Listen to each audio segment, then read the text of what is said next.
All right. Good morning, good afternoon, and good evening, depending on where you are located in the world. Hopefully, everyone is enjoying their Friday, whether you're at work or off work due to the MLK holiday weekend. Um, Before we get started into this advancement session, I'd be remiss if I didn't say, please take the time to understand what Martin Luther King Jr. stood for. The fact that he had a dream, he had a vision, and it was to obviously, make the world a better place. So take the time and do that. Like realize what he actually stood for and why we have this weekend off. All right, and I'll go more into that on a different medium later. But all right, so today we're going to go over Chapter 5, Medical Logistics. This is for the first class petty officers who are eligible for the CPO exam. Again, as I did with the decedent affairs, I typically like to cover the sections that, the majority of us haven't had a chance to work in. So medical logistics is definitely one of those locations where if you've never worked in medical logistics, then the material that is in there is probably foreign to you. And so when you see it on the exam, you're probably like, what in the world? I've never dealt with this. I've never done this. So fortunately for me, I was able to work in supply as a second class down in Pensacola. And then I worked as a equipment custodian in San Antonio, Texas, down at Hospital Corpsman A School. And then even now, being with the green side, you deal a lot with medical logistics because you're dealing with med log when it comes to AMOLs and ADOLs and getting your unit prepared for deployment. So we're going to dive right into this. We're going to do it just like we did the last session. I'm going to go through, I'm going to highlight some things, try to show you some different ways to remember it.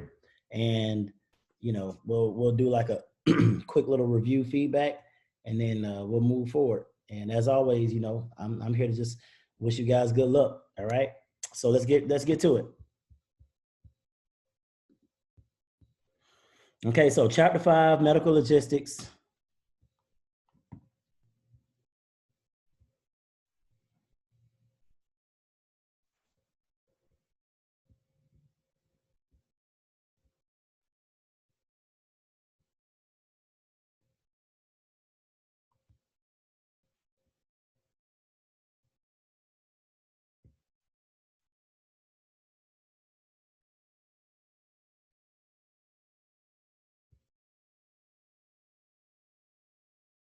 Okay, so there's going to be a lot of definitions in here.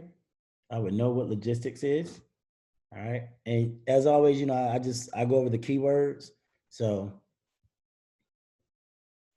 acquisition, accounting, sustainment, and disposition.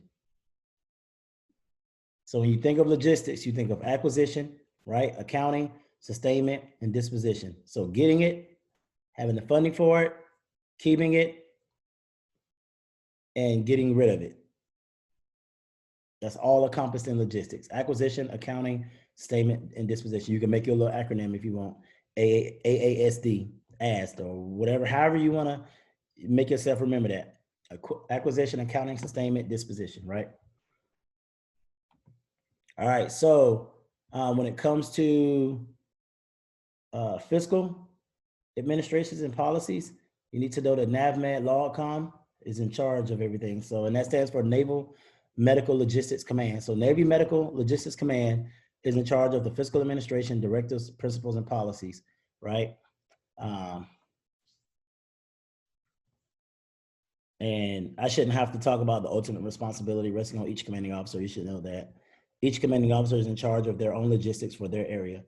But NAVMED Logcom, Navy Medical Logistics Command, right, is in charge of the directives, principles, and policies from the Comptroller of the Navy.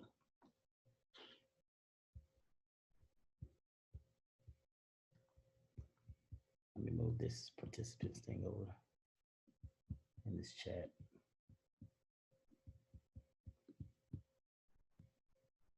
Okay.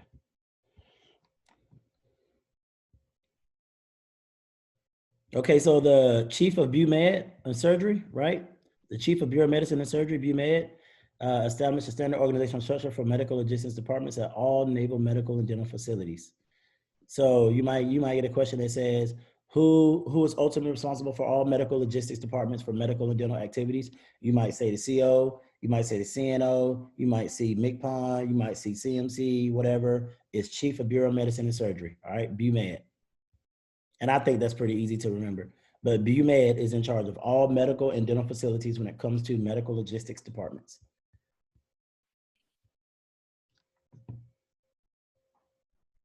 So we're gonna break this down, this right here, the key functional areas. I will say that if you've ever worked at a hospital, especially a medical center, then you've definitely probably heard of these departments. If you haven't, if you've been on a ship or with Greenside, something operational, they still got them, but you might not have heard it by these specific terms. So, but we're still gonna go over them, okay?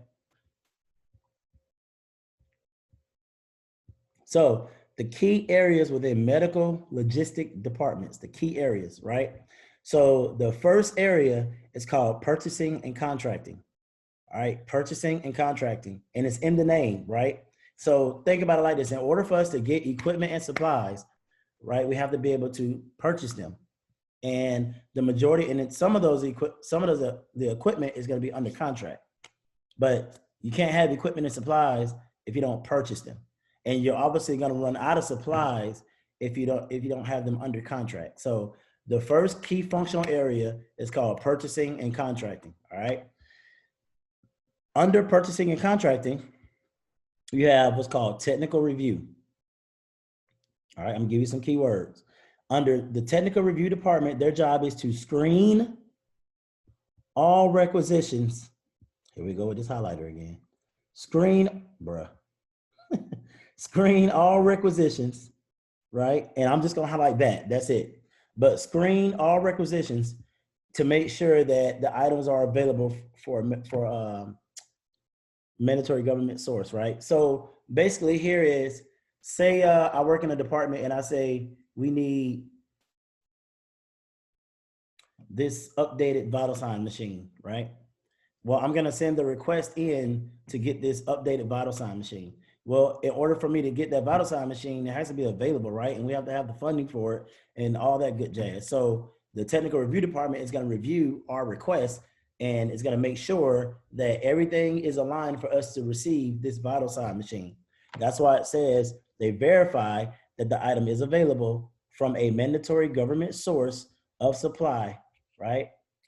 This section maintains vendor catalogs and federal supply schedule. So again, when you make the request for something, it goes to technical review to make sure that we can actually get it. Also under purchasing and contracting department, you're gonna have your actual purchasing division. In this division, commercial procurement actions take place. The staff reviews purchases requests and determines the type of method. So you might not see this one on your exam because that's too easy. Like if I was a chief writing your exam, like that's too easy. It's the name of the division is purchasing. Their job is to make the purchase. So if you see that and you get it wrong, you probably don't need to be a chief. Just gonna be honest with you. I know y'all like, wait a minute. No, that's too easy. But technical review, most definitely. All right, remember, they're the ones that screen all the requisitions to make sure that it is available and that you can receive it. All right, the next department is gonna be material receipt, storage, and issue. All right, and the division under there is called warehouse, storeroom, and receipt. And if you worked at a hospital, you definitely know about this area. Warehouse, storeroom, and receipt. So keywords in here. This division plans and directs operations necessary to, hold on, let me let someone in. Somebody's trying to get in. All right, this division plans and directs operations to receive and control incoming and outgoing supplies and equipment for storage and direct turnover to the customer or shipment remote sites. And then they also maintain records of incoming receipts, prepares receipt documents, blah, blah, blah. So if you think about the name of this division, it really tells you what it does. Warehouse, storeroom, receipt.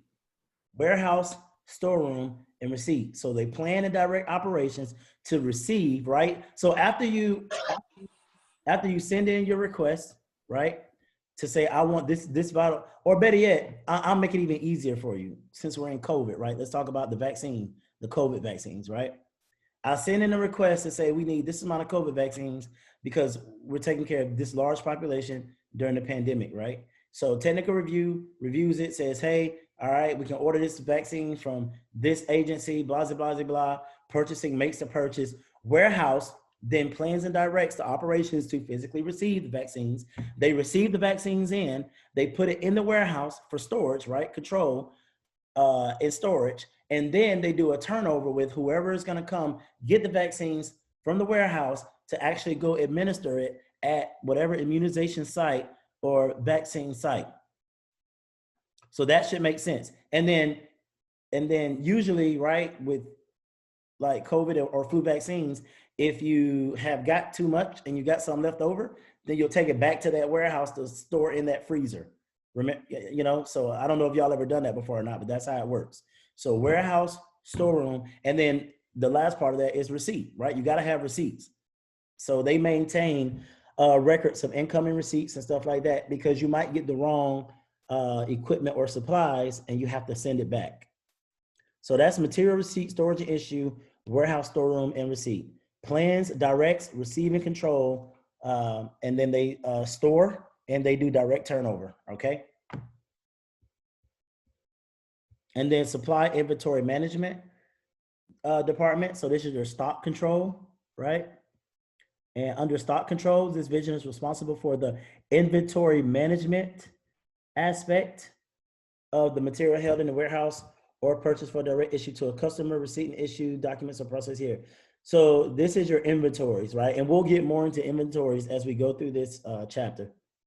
But they're the ones that basically make sure, like, if I have 1,000 gloves or 500 vital sign machines or 200,000 flu vaccines, they're the ones that's doing the inventory, right? Making sure that, hey, we gave out this, if we ordered 500, we gave out 250, then we should have 250 left in our stock control.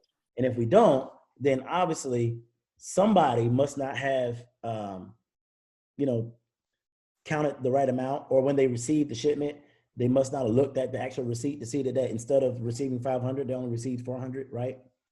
So that's stock control. And then this department is called Equipment Management and Biomedical Equipment Repairs Division. This is everywhere. So all of y'all should have heard of this, but the equipment management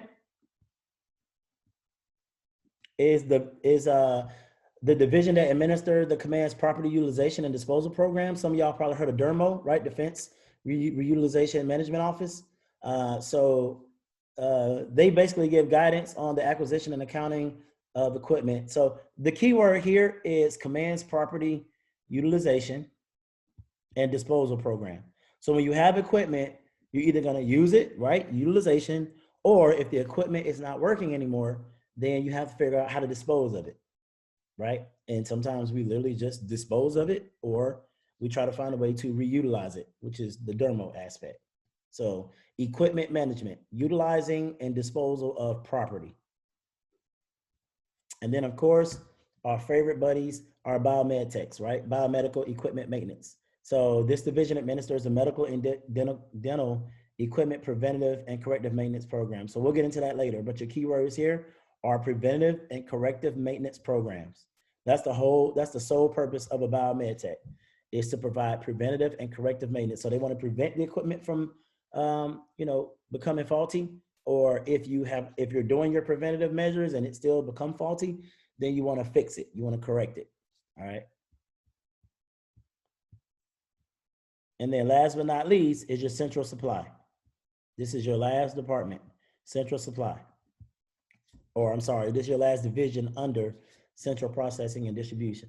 So under the central supply division, this division plans, directs operation necessary to order, receive material from working stock supplies or par levels, which are predetermined stock levels maintained at the customer's working space on established uses. So, and it gives you an example like dressings. So basically, like your supplies that constantly come and go, like you're using them often, dressings, gloves, gowns. This division It's there to make sure that you constantly have a working stock. Like you constantly have those supplies on stock. You should never run out of that. There are some supplies that we should never run out of, right? We use them every single day. Like right now, mask would definitely be a working stock. You should never run out of mask unless obviously there's a supply at the vendor that we're ordering them from. So your keywords here is working stock supplies or par levels, and which par levels are the same as your working stock supply. So they plan and direct operations to make sure that you have your material for working stock supplies. All right, I don't see that one too often on the exam. The ones that I usually see are technical review, equipment management, maybe warehouse, storeroom, and receipt. Okay, so to go back, right, when you're ordering something, goes through technical review, make sure you got it, then you purchase it, right? That's the first area. Then you move to your warehouse, right? That's when you receive it in, you store it, or you deliver it to whatever division has requested it. That's when you see the LSs walking around the hospital delivering those things, right? Stock control is to do your inventories, and we'll talk about the different inventories later. And then equipment management is, even though you have that equipment, you still got to do preventative maintenance on it, and you have to do corrective maintenance on it to make sure that it constantly works. And then central supply is to make sure that you have like your working stock items, like your gloves, your dressing, and now mask, because those are things that we use every single day. Good to go. Let's move forward, because I'm telling y'all, this chapter is pretty long. All right, future chiefs. This is stuff you definitely should know. The NAV Sub P485, I would know that. The NAV Sub P485 is your Naval Systems Supply Manual. So that is your supply manual in basic words. NAV Sub P45 is your supply manual. So now we have our hospital corpsman manual. This is their supply manual. NAV Sub P45. Under the NAV Sub P45, you have 3 volumes. It's easy to remember. Volume 1 is a float. Why? Because we're in the Navy, right? Our main job is to go to sea. So think of ships, right? Being at sea, afloat. Priority number 1, volume 1, afloat.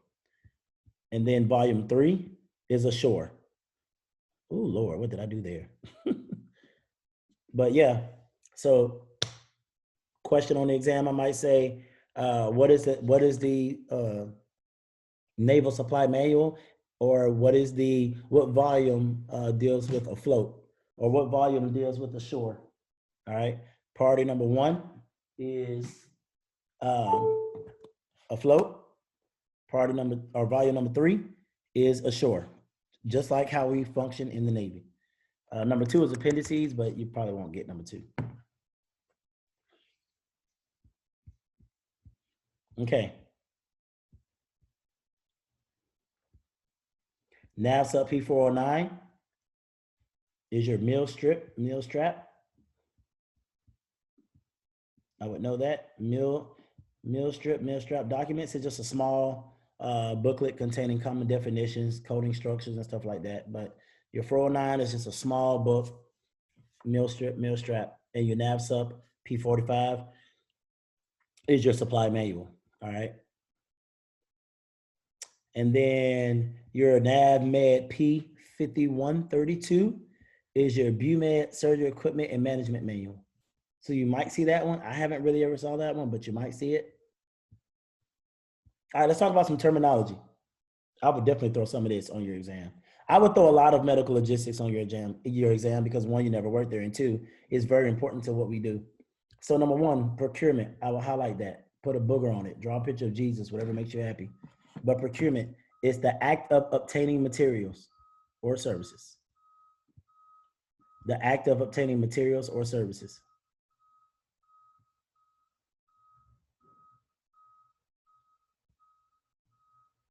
Unauthorized commitment. When you, right, a government representative, lacking the authority, because that's your key word right there, lacking the authority. Come on, highlighter. Okay, now my highlighter messing up.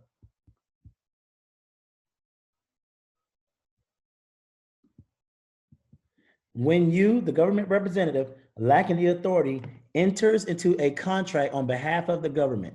That's your keywords. And that's easy to remember. And you think about the name, unauthorized commitment. You ain't authorized to do it, right? Like it's like you contact a vendor and you're like, hey, Naval Hospital Command, insert variable, is going to order these vital sign machines from you. But you're not even, you can't do that because you're not the proper authority to do that. So that's called an unauthorized commitment. And believe it or not, it happens. I don't know why people feel like they can do that, but it happens. So unauthorized commitment, government rep lacking the authority to enter on a contract on behalf of the government.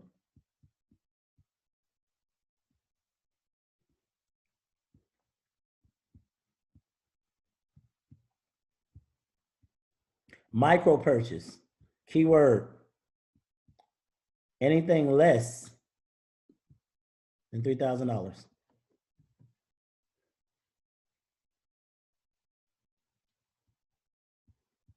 So basically it does not exceed the current competitive threshold, which you'll learn in just a second. The threshold is $3,000. So anything less than $3,000 is considered a micro purchase. All right, micro purchase.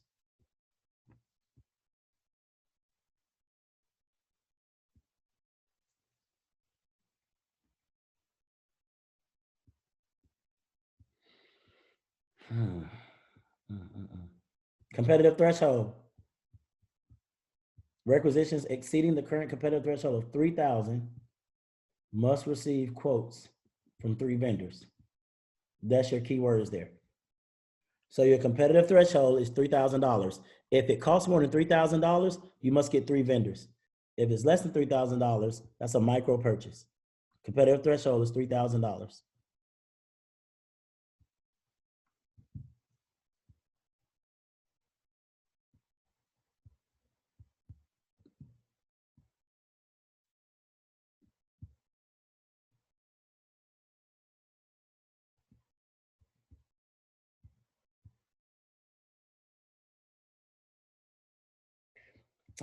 Reserve stock are your keywords there are items that are for a specific purpose, not for general use, i.e. decontamination supplies. Please tell me if y'all know anybody walking around using decontamination supplies on a daily basis. If so, that's a problem. So yeah, so items that you might have that are for a specific use only, so you're not going to use them often, would be reserve stock. And then standard stock is material under the control of an inventory manager identified by a NIN. So if you see anything on your exam that says, you know, what type of stock is identified by a NIN, that's a standard stock. If it says this type of stock is used for a specific purpose, that's a reserve stock. We keep it on reserve, like we have it, but we don't use it often. All right, the operating budget is an annual budget of an activity and is assigned by the Chief of Naval Operations. I would definitely know that. I would definitely know that. So like there's 2 questions I could throw out in that. What is the annual budget, or what is the operating budget? Because some people think the operating budget is a quarterly budget or an OPTAR because you see OPTAR written on your eval. No, the operating budget is the annual budget. And the operating budget is assigned by the Chief of Naval Operations. So that's another question. We can easily put on your exam, who manages the operating budget? And you might say the commanding officer, the Surgeon General, the insert whatever else, Secretary of the Navy. It is the Chief of Naval Operations. All right.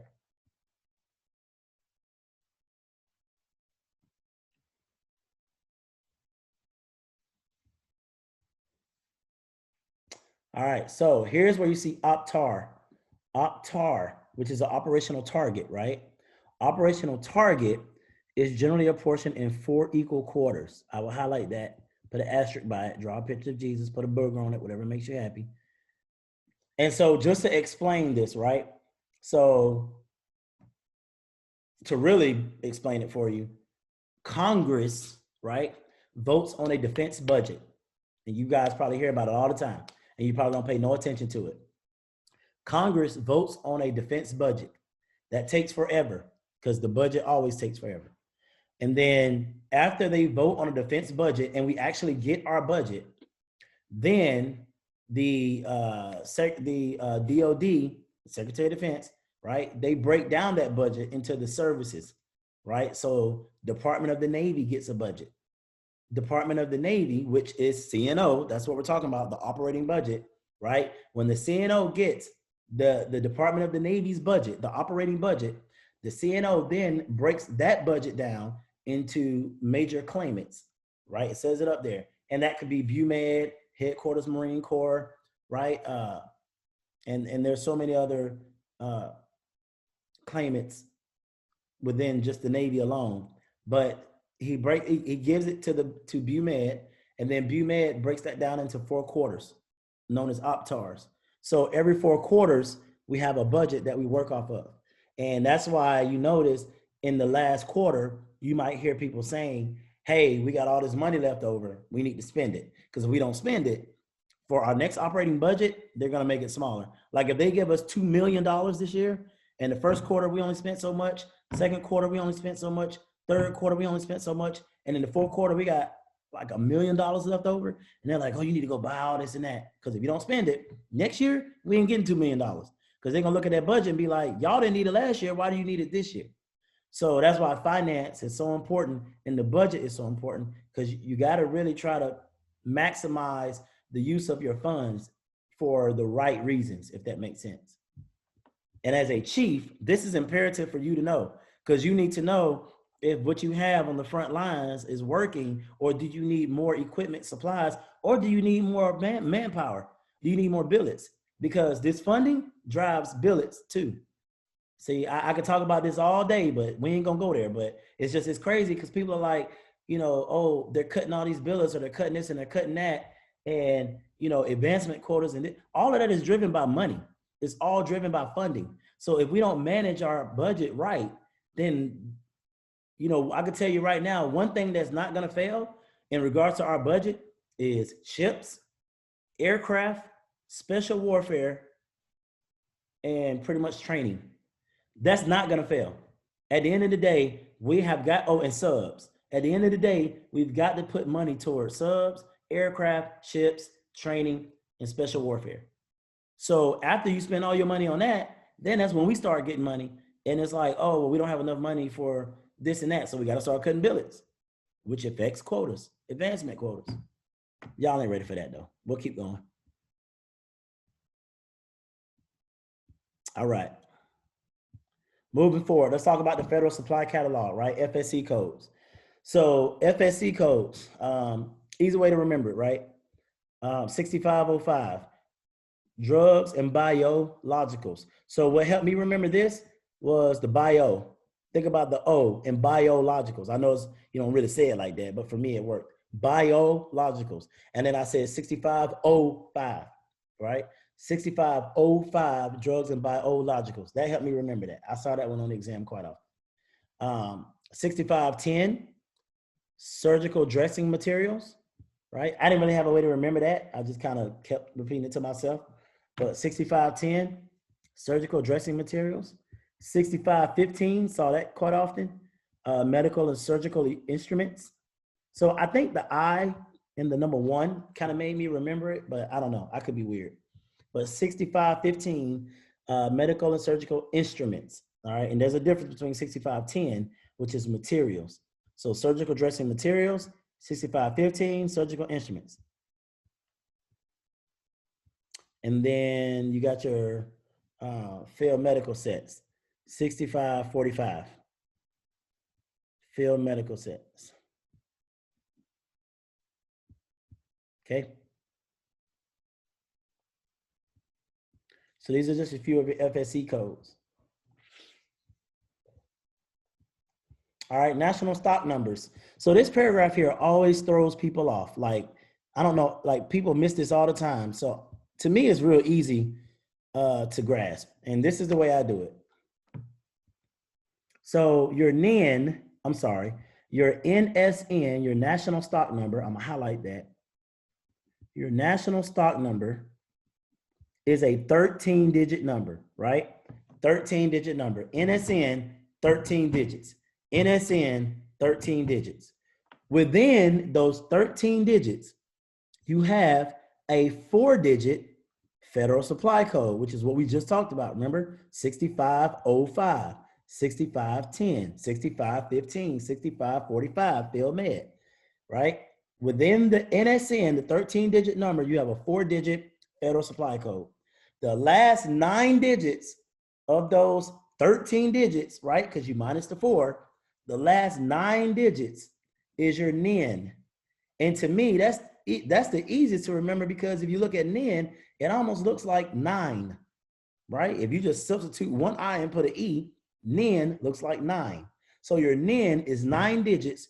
Your federal supply, that F stands for 4 digits. You put the NIN and the federal supply together, you get your national stock number, which is 13 digits.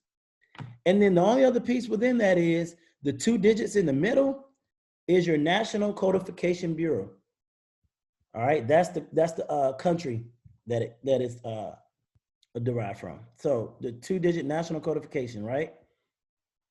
And so everything I just said to you, if you go down here to the bottom, that picture gives it away right there.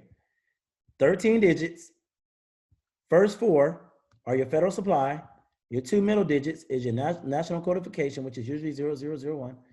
And then your NIN, the last 9 digits, which your NIN encompasses your national codification.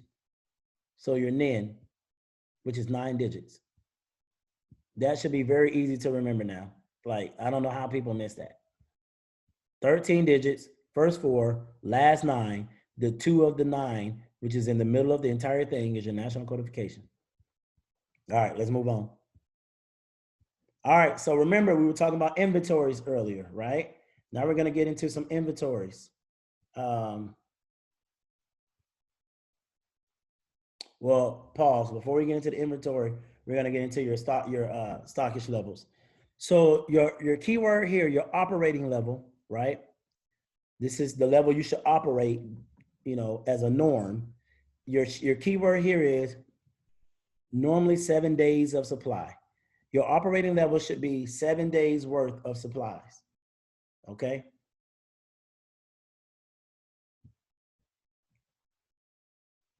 Your safety level should be 14 days of supplies.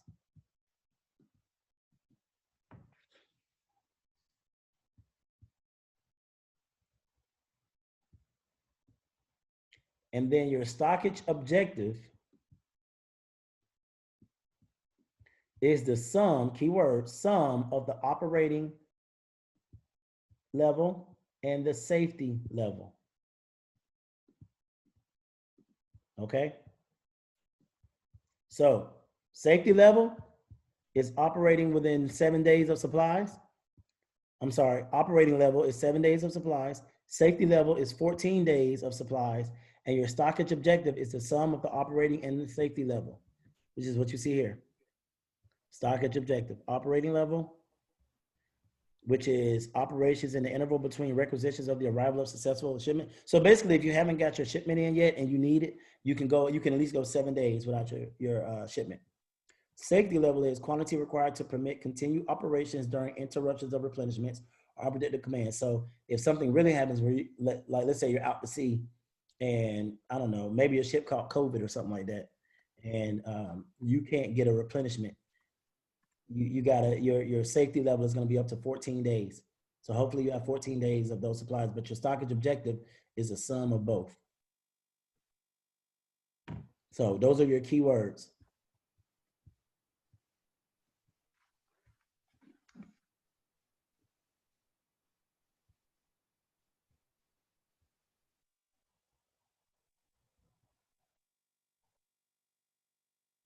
I will always tell you that most instructions you come across, especially at your level, I would highlight and know, because that's just an easy way to throw you off if you don't know your instructions. So I would definitely know your NAV Med Common Instruction 5600.1.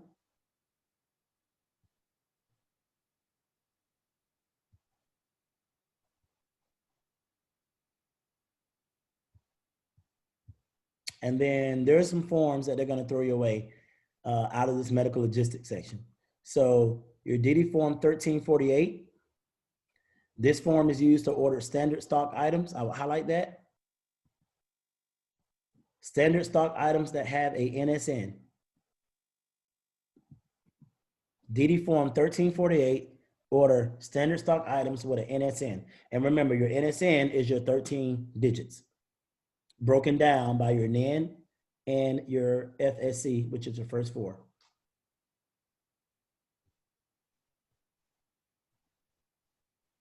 And the only difference between these two is this one is used if you're ordering material that doesn't have a NSN. So if you see the 6, tax 6, it can't be identified by NSN. If it's just a regular 1348, it does have a NSN. All right, DD 1149. All right, this is your requisition and invoice, right? This form is used as a requisition document and shipping document. It can be a local form for requisitioning single line or multiple line items. This is one form for ordering open market items and allows for complete source. So my keyword for that is requisition and invoice. Requisition and invoice, DD 1149.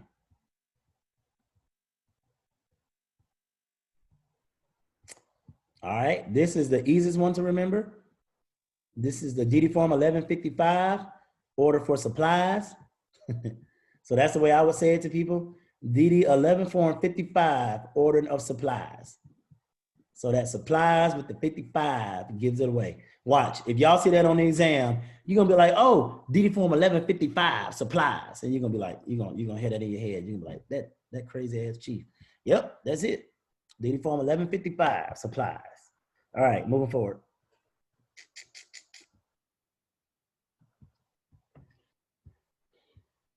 All right, so now we'll get into inventory management, right?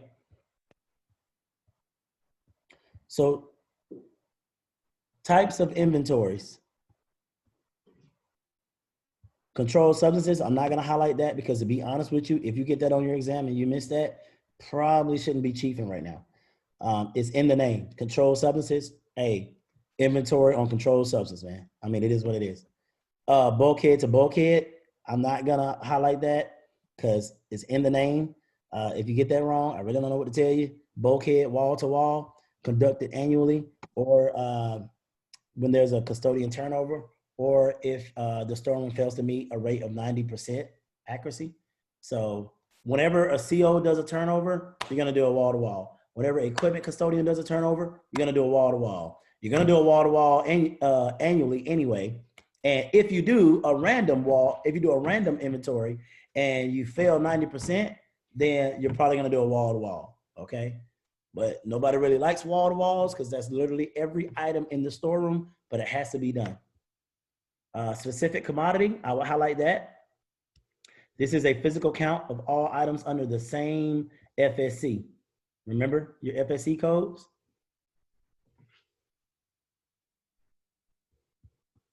So they have the same FSC. You might do that's a specific commodity. No, not y'all should know what spot inventory. That's like a random inventory. Velocity is the one that I've seen quite often on the exam. Velocity, your keyword here is relatively high turnover rate. So again, right? Let's talk about mask, right? We use a mask every day. So I might come down and do an inventory of your storeroom to see if you're maintaining your storeroom, and I might go look at your mask because I know you're using mask. All right. I might pick something that has a expiration date that you use often, and I'm gonna see if you're doing first in, first out. Because if you're constantly running through something and the ones that are expiring are still there, but the ones that are not expiring are gone, then you're probably doing it wrong.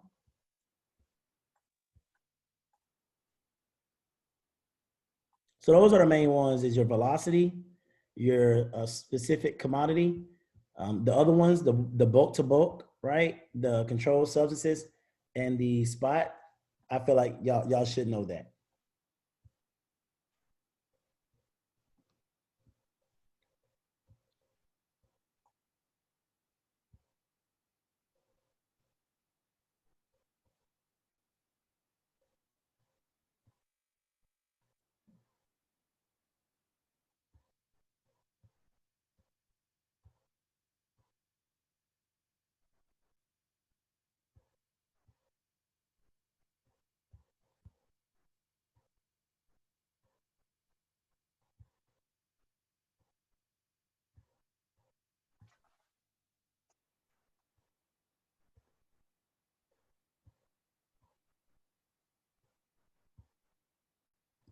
Okay.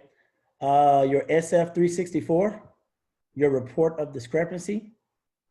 Highlight that, put an asterisk by it, put a booger on it, whatever makes you happy. I would know that. Report of discrepancy, SF364.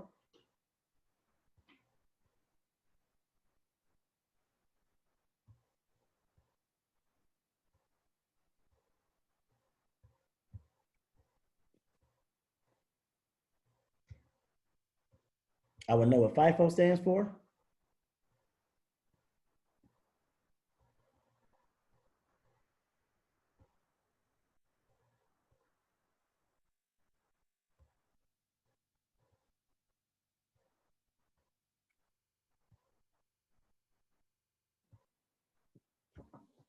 Yeah. I would definitely know here about OSHA. I would definitely know this.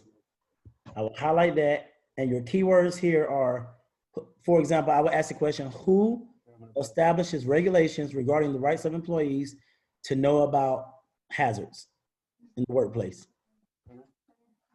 So just go in that jam or see like where we were standing, that big printer that's right there. How come that door's locked? All right. OSHA. OSHA is the one that establishes regulations for the rights of employees to know about hazards and chemicals in the workplace. Definitely know that. I'm willing to bet my paycheck you'll see that one. Y'all should already know what MSDS stands for and what the MSDS is at this point. Obviously, OSHA regulations require all employees, including health facilities, to keep MSDSs on file. Y'all seen them everywhere. Y'all should be very familiar with the MSDS.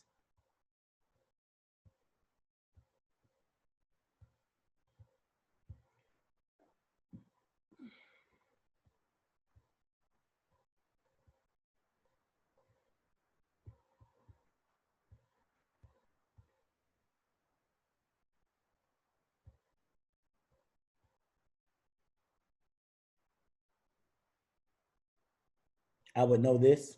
For acid, for storing acid, acid lockers are leak proof and leak lined boxes.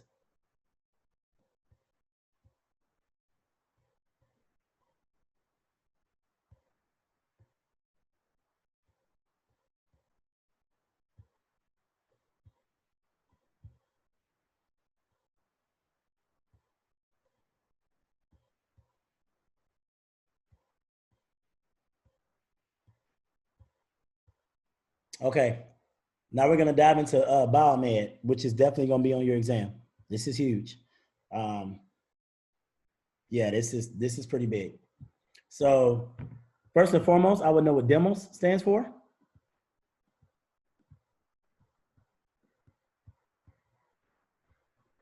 All right, now let's talk about, so before I dive into Biomed and you know, this whole entire section, I want you to remember something real quick, and you're gonna see it as we go through this. Real quick, everything is in threes. I'll repeat that again. Everything is in threes. Remember the number 3 as we're going throughout this part of chapter 5. Everything is in threes. So for your exam, if you start off with remembering everything is in threes for Biomed, you'll kind of be on the right path. All right, so there are 3 types of maintenance requirements. All right, there's scheduled maintenance, unscheduled maintenance, and no maintenance. Let's talk about scheduled maintenance. Scheduled maintenance is, your keyword here is preventative maintenance. Preventative maintenance. And obviously, if you look at any of these words, that all has to do with prevention, right? So scheduled maintenance is preventative maintenance. It's basically the Biomed saying, you've got in this vital sign machine in 30 days, 90 days, 6 months, and a year, we're gonna come by and we're gonna check this vital sign machine. That's scheduled preventative maintenance. Unscheduled maintenance is corrective maintenance. This highlighter trash. Corrective maintenance for repair or breakage of or malfunctions. So, I mean, if you think about it, a lot of this stuff is common sense. If it's unscheduled maintenance, if the Biomed, like if I just said, we're gonna come 30, 60, 90, 6 months, and a year. If I have to come see you outside of those dates, then that probably means something went wrong, because I'm already coming to see you anyway about your vital sign machine. So if I'm coming to you at 8 months and that's not scheduled, that means you just hit me up because it's not functioning correctly. So let me bring my little happy butt down here and let me test your machine and see why is it not working. Or you bring it to me and let me see why it's not working. That's unscheduled maintenance, corrective maintenance. No maintenance required means equipment that normally requires no scheduled maintenance. You probably won't see that on your exam because it's too easy, all right? So you'll probably see one of the other two.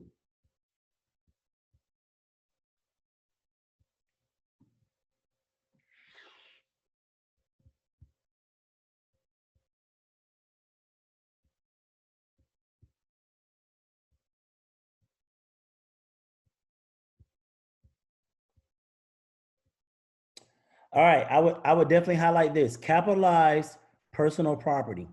Capitalized personal property. It is when the value is equal to, here's your keyword, it is when the value is equal to or greater than $250,000.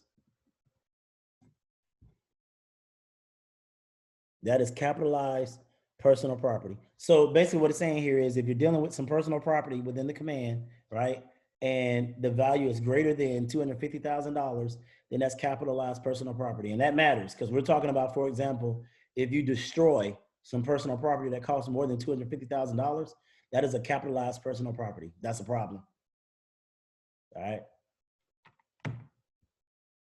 Minor personal property is anything $5,000 to $250,000. So there's your gap. Anything between 5,000 and 250,000 is considered minor personal property. Anything 250,000 and above is capital. So 250 and above, capital. 5,000 to 250, minor. And then anything below 5,000, sub minor. Make sense? 5,000, sub minor. 5,000 to 250, minor. 250 and above, capital. Just remember that when you're dealing with equipment or personal property, all right? Obviously, we track equipment and we track equipment data in demos. So I would know that, right? If you never worked supply at an MTF or a DTF, all of your equipment is tracked in demos. Defense Medical Logistics Standard Support. You should know this from any other area, so I'm not going to highlight that. But if you miss when HIPAA was enacted in 1996, then yeah, you probably shouldn't be chiefing right now. Equipment manager, I would definitely highlight this. The command's equipment manager is appointed by the commanding officer, and they have the primary responsibility for comprehensive management of medical equipment within the facility. I'm not going to highlight the rest of that. All right. But when we talk about comprehensive, mean planning, procuring, receiving. So basically, to make your life easier, the command's equipment manager is in charge of all equipment, like delegated authority from the CO. Because, right, the CO is ultimately responsible, but the CO doesn't have the time to manage all of the equipment. So that's what the command's equipment manager is for. They handle planning, procuring, receiving, right, accounting, installing, inventory, replacement, disposal. Anything dealing with equipment, period, at your command has to go through the equipment manager. If that equipment leaves your command without notification of that equipment manager, stand by. And here's just some of their responsibilities. Now, I'm not going to highlight that because, again, just think about what I just said. They're in charge of everything dealing with equipment.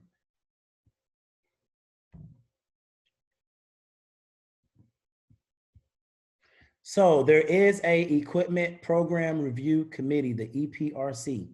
The key thing you need to know in here is the committee meets, or should meet, but from most commands I've been at, they meet semi-annually, right? So every 6 months they meet to prioritize equipment, right? So they meet, they have a budget call, they meet twice a year, and they talk about what do we need within the command? Do we need more desks, more chairs, Do we need more vital sign machines? Do we need more insert whatever equipment you can think of? Mannequins, right? What do we need here?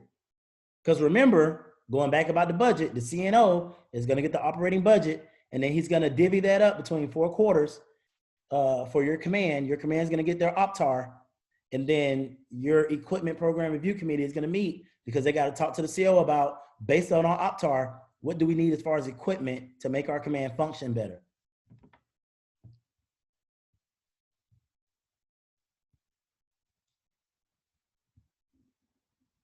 See, I just talked about some of these.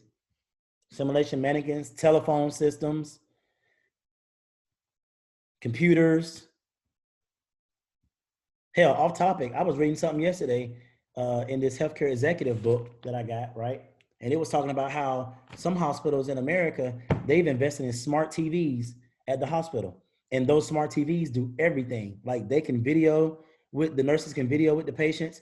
They can do training with the patients through video. They can do the medical record chart through the TV, like these smart TVs. And then because the smart TV looks good in the patient's room, it makes the patient, you know, feel like they're in like a hotel room type setup. Like it's crazy. Anyway.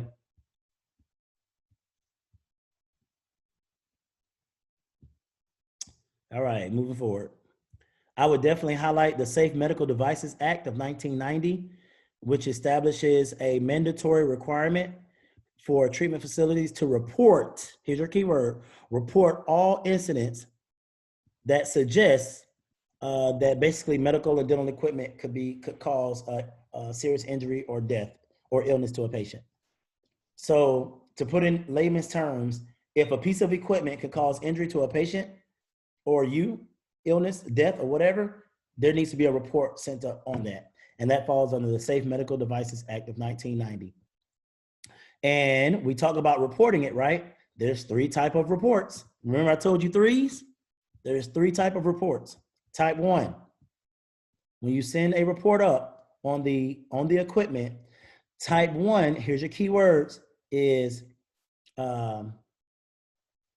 it is determined to be harmful or defective to the extent that use may or has caused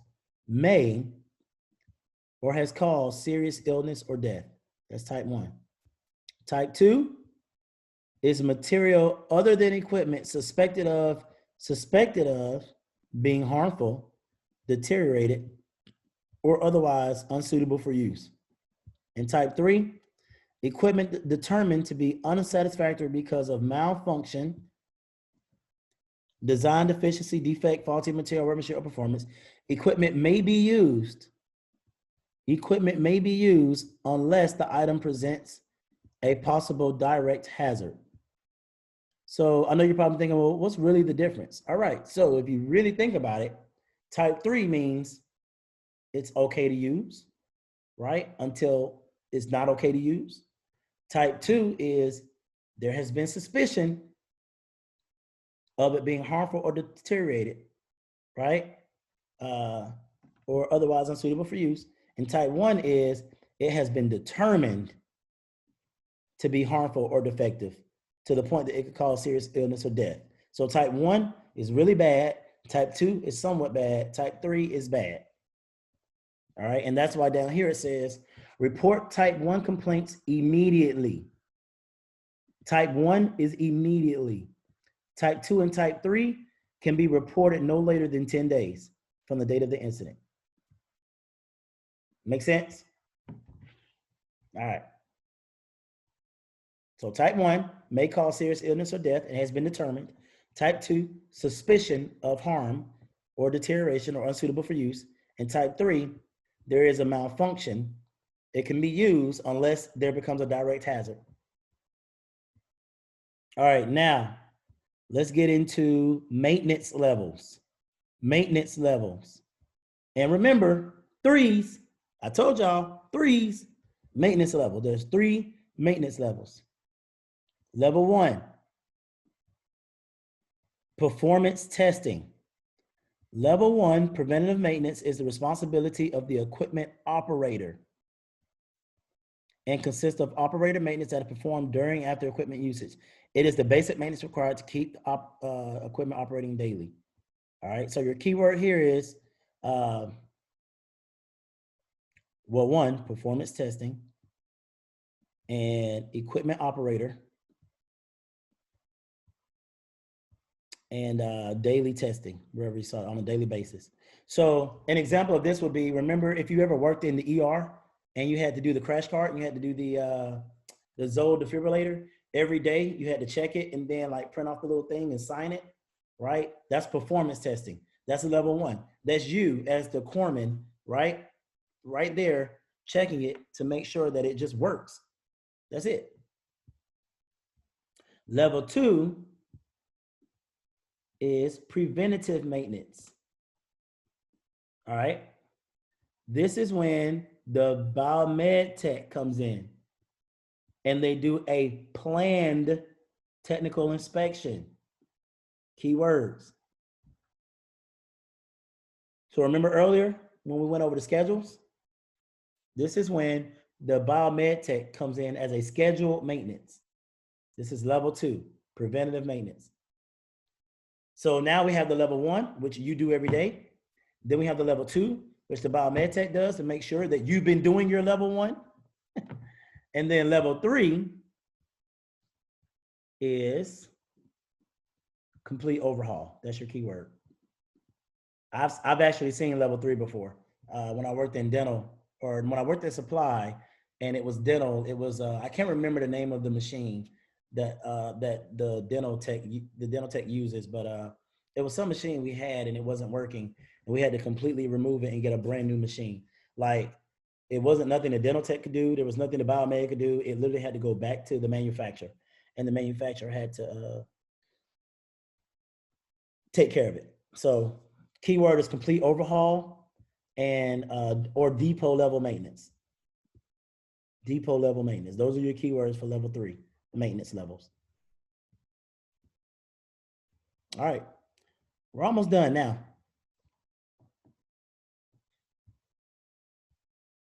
Definitely know this. Report of survey, DD form 200. So if you ever have missing, lost, stolen, or recovered equipment, you do a DD form 200. And if you ever worked in supply, you know what a DD form 200 is. Those are always being filled out for equipment that's lost or stolen or missing or whatever.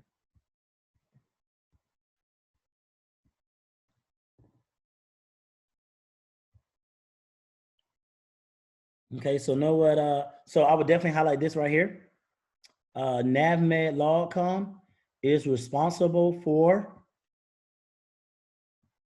all of this, right, for AMOLs on an annual basis.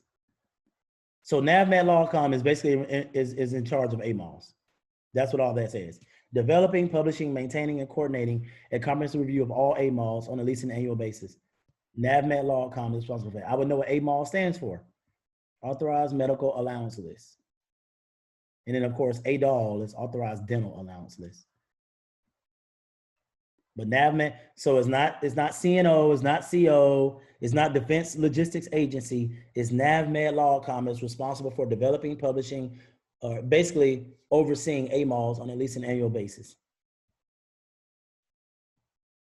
If you don't know what the AMOL and ADAL is, it is the minimum amount, I will highlight that, of medical and dental material to be maintained by an operational platform.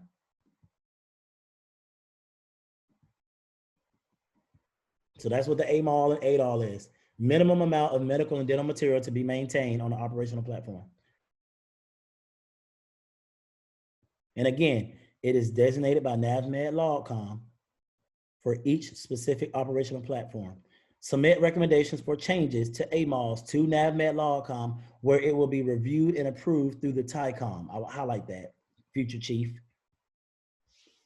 Because yes, even though I told you NAVMed Logcom is in charge of AMOL and ADALs, if there needs to be changes to the AMOLs and ADALs, then you send a request to NAVMed Logcom where it will be sent up to the TICOM for approval. So TICOM, it goes to TICOM for approval. And TICOM stands for Type Commander.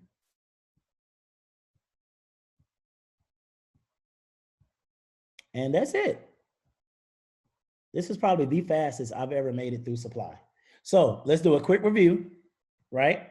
And then we'll be good. This is definitely the fastest I made it through supply. This is usually like a 2-hour study. Okay, so you guys can obviously write it in the chat if you want to answer the questions. And then, or you can come off of your audio.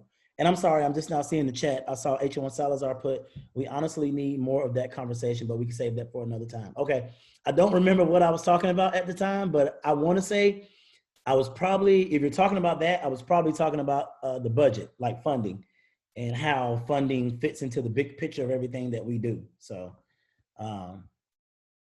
with that being said, I'm gonna go ahead and ask some questions off the top of my head.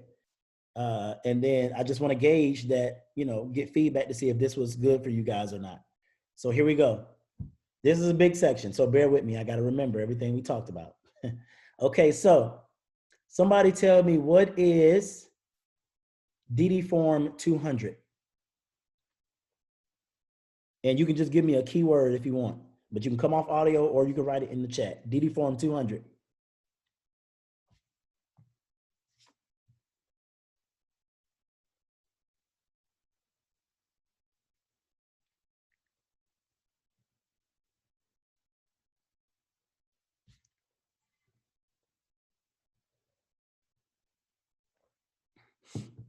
Yes, lost equipment. Good job. Yes, lost equipment. Lost, missing, or stolen is your DD Form 200 report of survey. Okay. Let's talk inventories. This inventory is conducted when there is a relatively high turnover rate. What is the name of this inventory?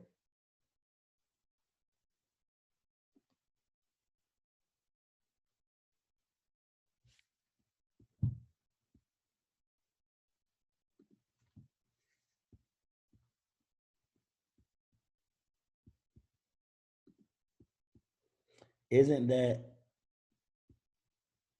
somebody put a wall-to-wall bulkhead. No, it's not wall-to-wall bulkhead. This is the type of inventory that is used when there is a relatively high turnover rate. What inventory is this?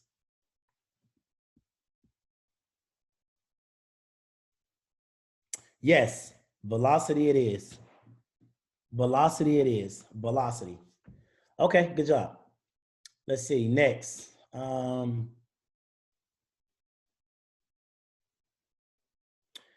This volume of the NAV Sup P45 talks about a float. What volume is it?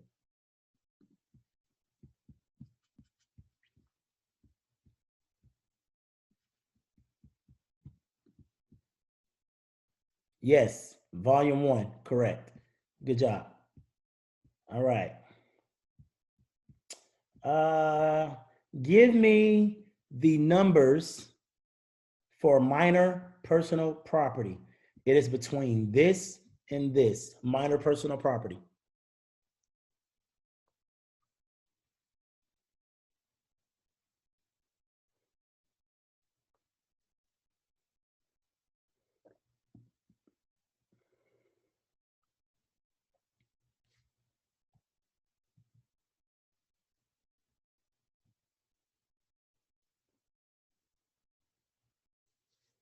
I think max is 2,500.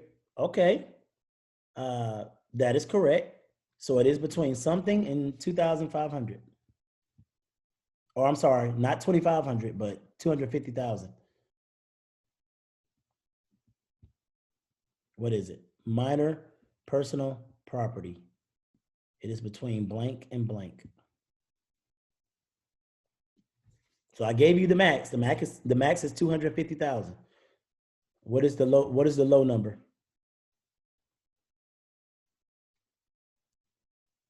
There you go.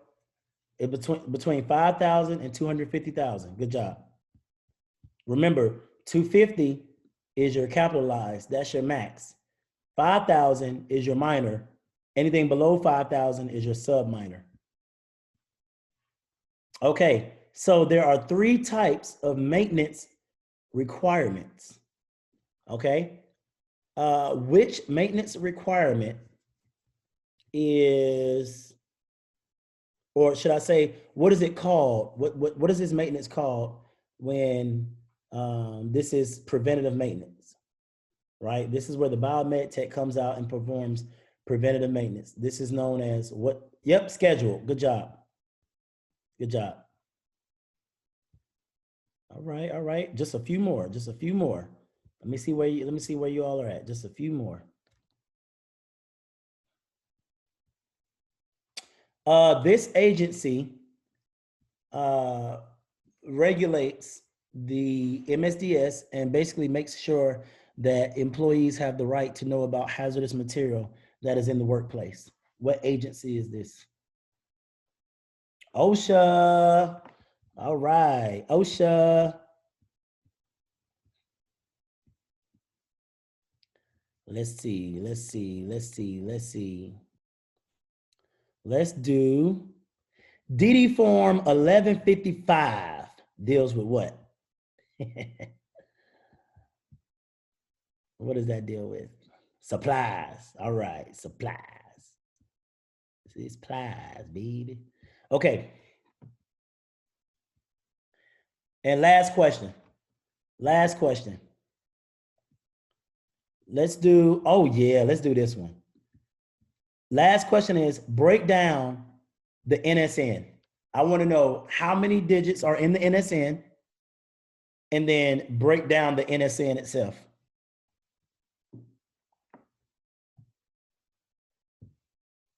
All right, 13 in the NSN. Okay, keep going.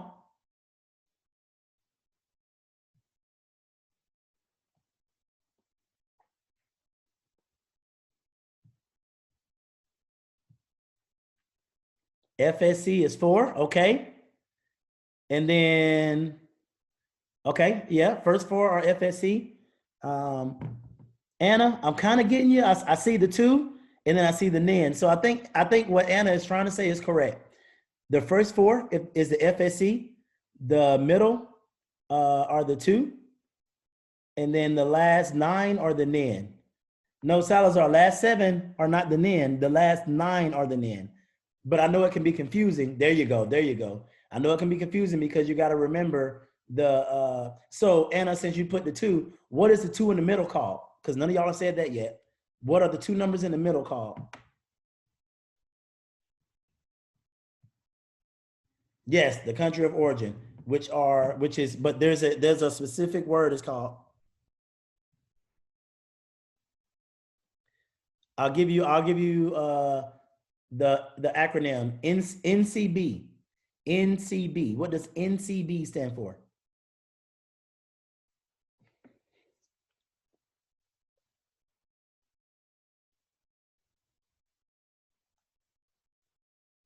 No, nobody? NCB, National Codification Bureau. National Codification Bureau. Okay. All right. And then I think that's it. I think, I mean, from what I can tell, you guys seem like you're good. You know, it's a large section. Okay. And I can tell you that you will get quite a few questions out of that chapter. Remember your forms, remember your 3s that I talked about, right? Your maintenance levels, your preventative maintenance, right? Your schedules, remember your inventories, remember who owns what, right? Remember NAV Med log.com runs your AMOLs and ADOLs. Remember that the operating budget comes from the CNO, right? The operating budget is annual. Remember the OPTARs are operational targets that are driven within 4 quarters to the different claimants, such as Biomed. And then, yeah, equipment custodian. Remember what each department and division does, like your warehouse, storeroom, and receipt. Your purchasing. Remember your definitions, right? Procurement, Remember your competitive threshold of 3,000, and that's probably why y'all got confused with the 250,000. So don't get confused. Your competitive threshold of 3,000, which you got to have 3 vendors, mixed with your personal properties, right? Your property, which is your capitalized property, is 250,000. Your minor is 5,000 to 250,000, and your sub minor is 5,000 below. So don't confuse your property with ordering of supplies. And if you really pay attention to the way the medical logistics section is written, it, like, some sections talk about equipment, some talk about supplies, some talk about property. So other than that, as always, I wish you guys nothing but luck. Good luck on your exam. This is recorded, so I will post on my YouTube, and then I will post a link in the HM Inspiration page. Hopefully this was beneficial for you. You guys enjoy your Martin Luther King weekend. Have a blessed day. Go Dogs.